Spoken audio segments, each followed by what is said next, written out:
Hello everyone, and thanks for taking the time to check out this video. Today's going to be part 2 of my series on most influential rifle patterns by production number. Today we're going to be doing number 5 through number 1. So if you haven't seen part 1, which has number 10 through number 6, you may find that interesting. It will be linked in the description. But without further ado, let's jump right back into it with number 5.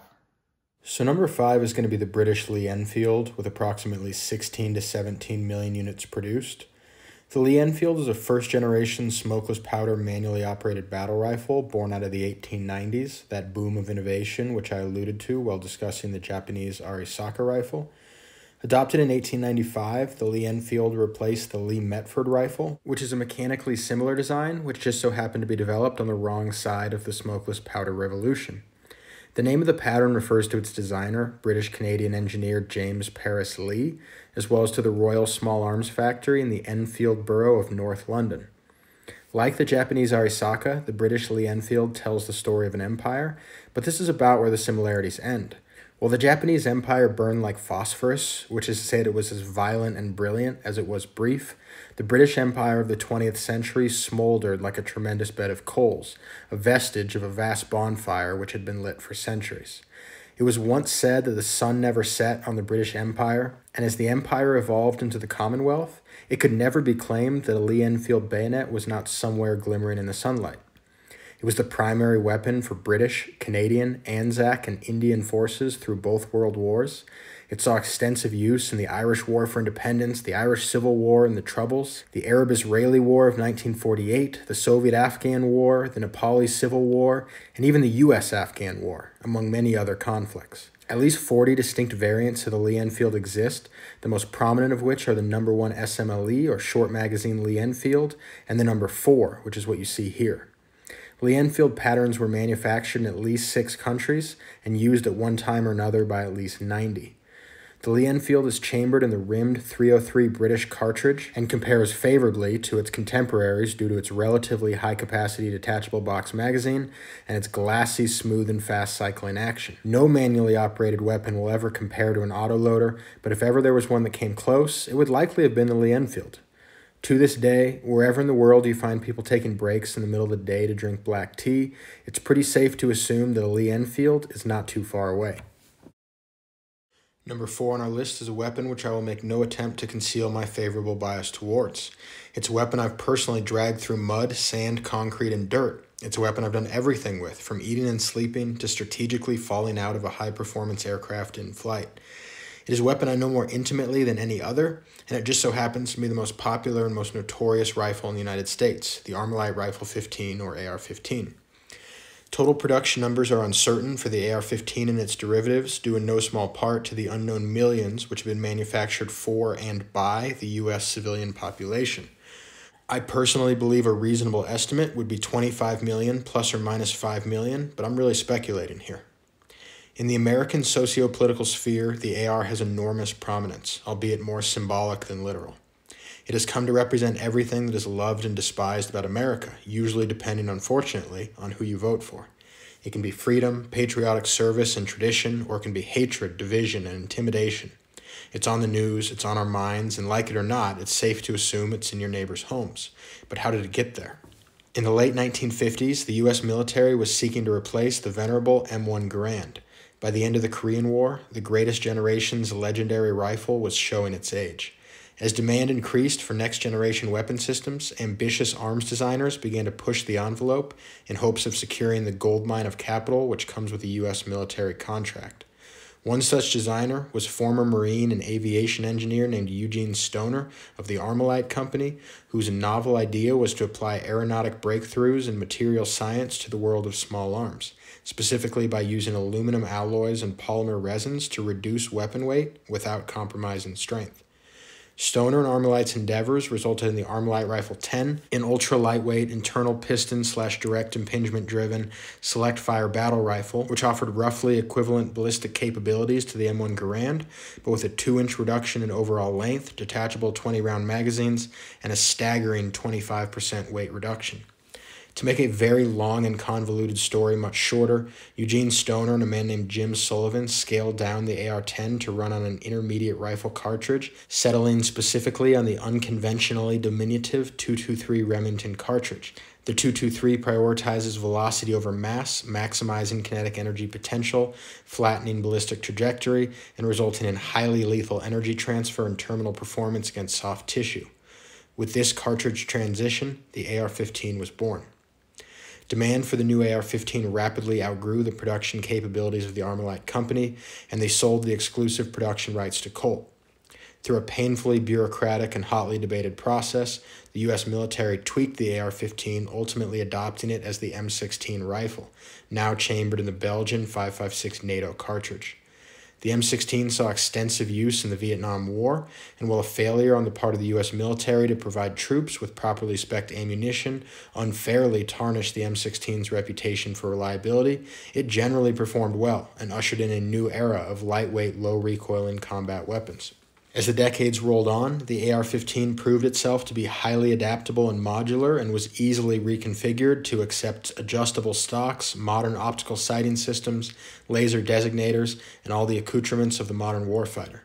With the logistical failures of Vietnam well in the rear view, the true ruggedness and reliability of the AR-15 became increasingly evident, and it remains the gold standard for military fighting rifles to the present day. Furthermore, the AR-15's modularity allowed for enormous aftermarket potential on the civilian market. AR-15s can be easily assembled at home, with every component configured to the precise needs of the end user. While custom weapons were once a luxury item, AR-15s made customization an entry-level feature. All right, rifle number 3, with approximately 37 million units produced, is going to be the rifle which in the United States we typically refer to as the Mosin-Nagant. It's not uncommon to hear Americans arguing about how precisely to pronounce Mosin-Nagant, so I will head this off right from the start. This is actually a case where proper pronunciation isn't really feasible, as Mosin or Mosin is a Russian name, and Nagant or Nagant is a Walloon Belgian name. So unless your goal is to immediately establish yourself as the most pretentious person in any room that you enter, I would advise not trying to transition between two dialects in order to pronounce the name of one rifle. Just call it whatever other people in the room are calling it. Additionally, it should be noted that the Russians who invented this rifle never actually called it the Mosin-Nagant. They either called it the three-line rifle or more commonly just Mosin's rifle.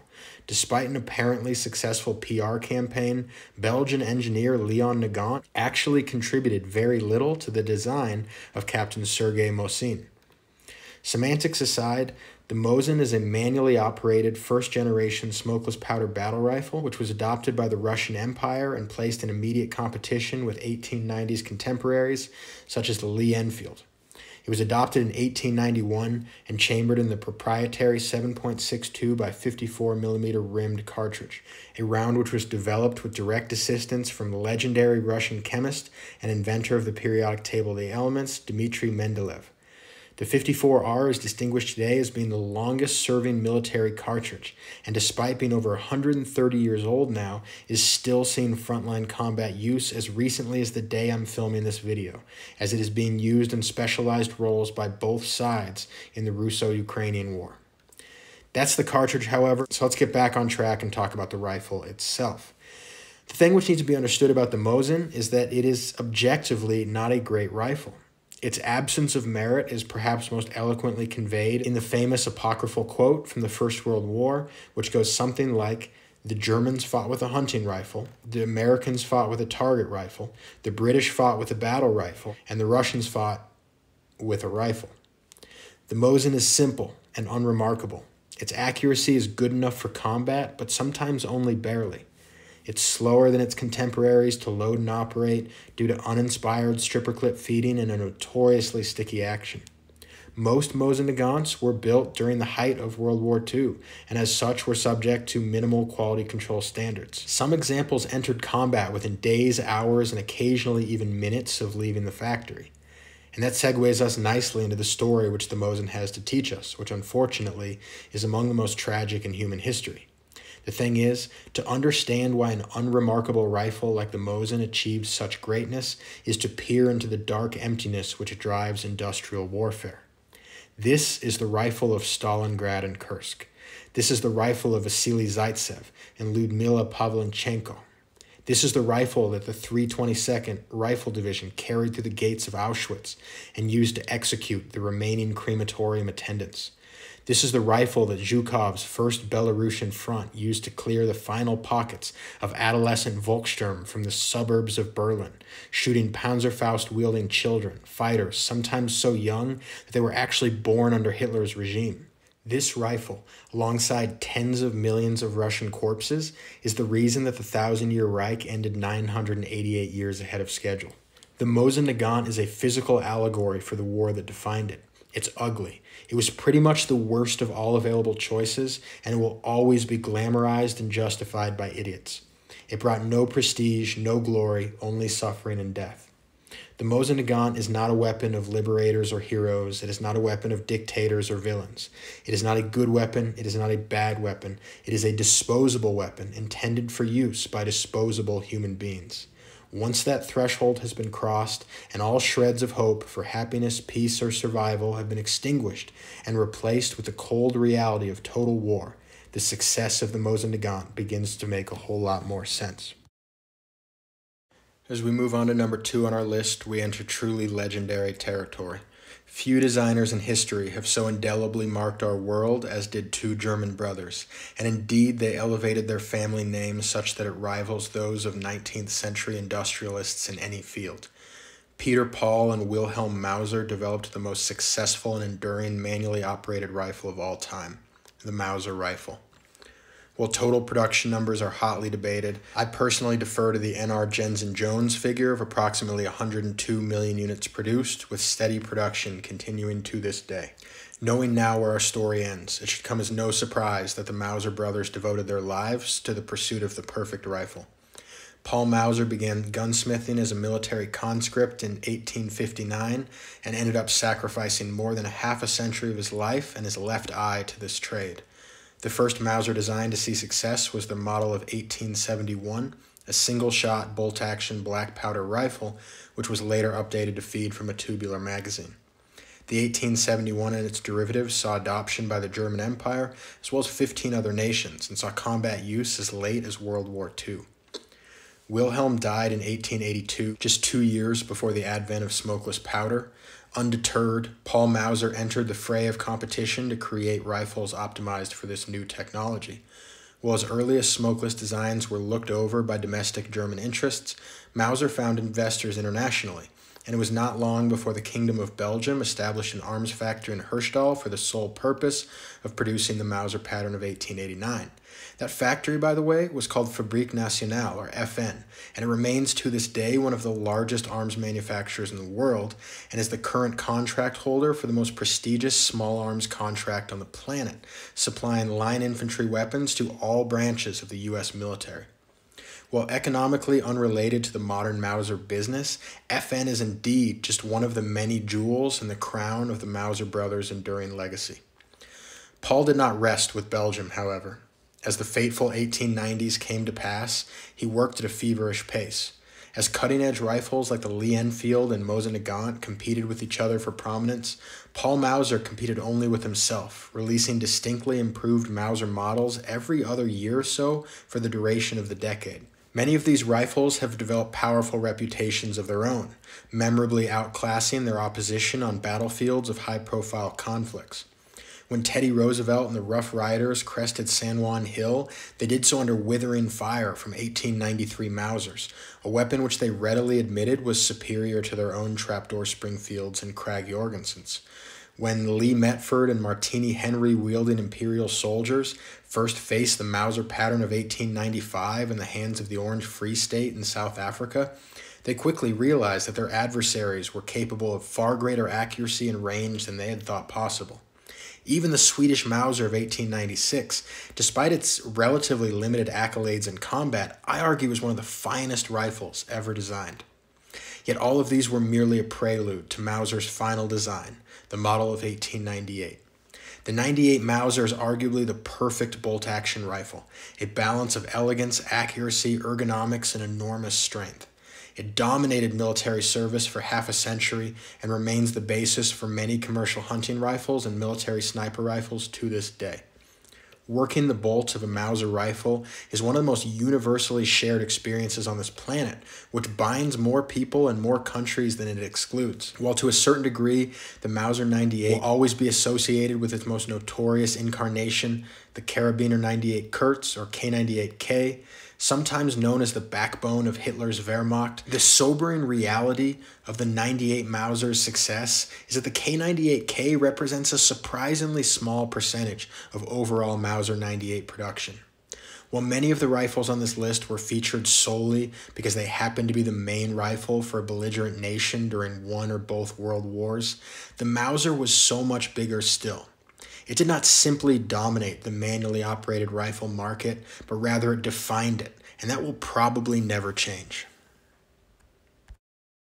And finally, we've reached number 1 on our list, the most produced rifle in human history. It's one of the most recognizable silhouettes on the planet, an image so powerful that it transcends virtually all barriers of language, race, religion, and nationality. It is a cultural bridge of unfathomable breadth, which spans next-generation warfighters and goat herds alike. It is a symbol of immense power, tattooed on the tapestry of man's creative expression. It is the spear, it is the sword, it is the dollar sign, and it is the cross. It is a planetary phenomenon which never requires translation.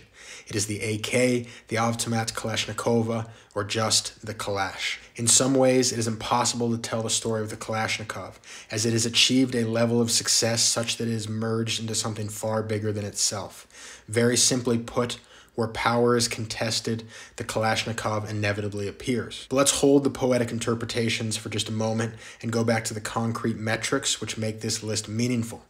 The Kalashnikov is an assault rifle. It is a select-fire, detachable box magazine-fed intermediate rifle cartridge firing weapons system. It is a Soviet design adopted in the immediate aftermath of World War II. It has since spread in popularity, and today there could be as many as 150 million Kalashnikov patterns in circulation. If every AK on the planet was to be laid down from stock to muzzle, the question would not be whether or not they would circle the earth. The question would be how many times. So for the sake of this video, I will not tell you stories about its use or its users. It has been officially adopted by 25% of the countries in the world today, but unofficially, it's been used in one capacity or another by just about all of them. Suffice to say, it cannot be characterized any more specifically than can be the human condition. It has been used for the best things, the worst things, and everything in between. Nor will I tell you about the mechanical reality behind the rifle, which is so often cloaked in myth. Perhaps these worthy subjects will be covered in another video, perhaps one you may even find linked in the description. I guess it depends when you're watching. No, for the purpose of concluding this series, however, I will cut right to the heart of the AK's story. Mikhail Kalashnikov died in 2013 at the age of 94. While the machine that bears his name had long since taken on a life of its own, that man who created it was remembered as having embodied some of the highest ideals of man. He was born a peasant, the 17th child to peasant parents. As a boy, he wrote poetry, he fixed things that didn't work, and he did his part to end a war that he had no hand in starting. Before his 20th birthday, he commanded a Soviet tank and met invaders of his homeland in close combat. While recovering from severe injuries he sustained in the Battle of Bryansk, he overheard wounded comrades lamenting on how 3 of them had been forced to share a single Mosin-Nagant during a pitched gun battle, while their German adversaries were each armed with automatic weapons. Mikhail did at this time what so few men are capable of, and he channeled the frustration and helplessness that the world imposed upon him that day into productivity, and this yielded the most successful rifle in human history. Mikhail Kalashnikov lived the remainder of his life as humbly as he'd begun it. He worked at the Ishevsk factory which made his rifles, he drank vodka, and he poured his heart into gardening. Following the collapse of the Soviet Union, he enjoyed traveling to the United States, where he built many dear friendships, including with AR-15 designer Eugene Stoner. After his death, it was revealed that Kalashnikov had sought spiritual support in his final years, as he grappled with the reality that the weapon he designed to protect his brothers in arms had gone on to play a central role in virtually all armed conflicts that occurred for the rest of his life. As we close this presentation on the rifles which have defined our history, I urge you to remember the greatest of all of them came from the heart and mind of a good man. Firearms like the AK are not born out of evil, but rather born out of man's sincerest attempt to fight the evil which has been with us all along. Every firearm on this list can tell 1,000 stories, and I've done my best to offer you just a few. Violence is a game that no one ever wins, and the more you understand about the history of small arms, the more committed you should be to making sure our next chapter is a peaceful one. Thanks for watching, and I hope you join me for future presentations. All right, and that's the video. So, as I said at the very beginning, in part one, this is what I consider to be a rough draft. It is my hope to revisit this in the future. I'd love to craft a presentation that really feels like it brings viewers closer to the weapons. I'd love to integrate live fire, a little bit more of an in-depth mechanical analysis and stuff like that, but I'm just not there yet in my presentation skills. But in the meantime, I'm just trying to practice and get a little bit of experience. So if you did like this and you're optimistic, as I am, that there could be better content in the future, greatly appreciate, you hit like and subscribe, all the YouTube stuff. It does go a long way. If you're interested in checking out some of my other content, some of it's kind of decent. I'm not happy with most of it, but some of it I think is kind of decent. So you can check that out on my channel page. And other than that, I really appreciate you taking the time to check out this video, and I hope to catch you in the next one. Have a good one.